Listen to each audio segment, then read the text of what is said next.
All right, guys, what's going on? Grab a pen and jot this down. Today, we're going to quickly talk about the semiconductor industry. I just wrote about 3 different stocks: Qualcomm, Intel, and ARM Holdings. These are really interesting stocks because they power the backbone of a lot of the technologies that you use today.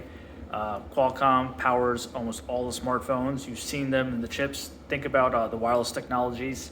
They own a lot of the IP and patents. So we're talking about 3G, 4G, and 5G for communication networks. I talked about on goldendoorasset.com about how that those important technologies were critical for the smartphone evolution.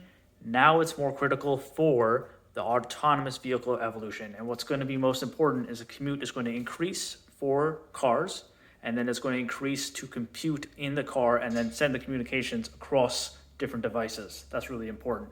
Number two, I talked about Intel. That company is in a very bad position. I would not recommend having any exposure to that stock, particularly because the business model is deteriorating and the industry is switching from CPUs to GPUs. So obviously, one, NVIDIA is a major threat to them today.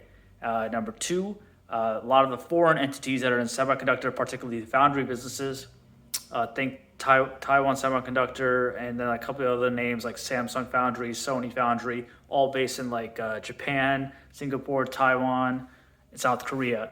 Those industries are eating at Intel's competitive leadership. Intel used to be number one. Andrew Grove used to run the company. It was a major deal for a lot of people in the industry. Everybody learned from him. Unfortunately, the company has fallen on the wayside. Pat Gelsinger has stepped down. A lot of changes are coming. I think the foundry business will be sold off. They will have to figure out how to compete with the core business, which is actually fine, but it's not in a leadership position. So it's not number one, not number two. Not my recommendation. And last but not least is ARM Holdings. This was a major business that was owned by SoftBank because they bought them, I think, in 2016 for like $30 billion, $32 billion. The company's IPO'd for a much greater amount, 5x already in 2023. Very profitable investment. 2017 was the time when Masayoshi Son, the founder of SoftBank, offered to take NVIDIA private, but he did not get the chance with Jensen. They power all the smartphone chips. So they're a really interesting company to look at because they're also in an industry that's also very profitable and very sticky and has significant competitive moat. So check those 3 stocks out: Qualcomm, Intel, and ARMS.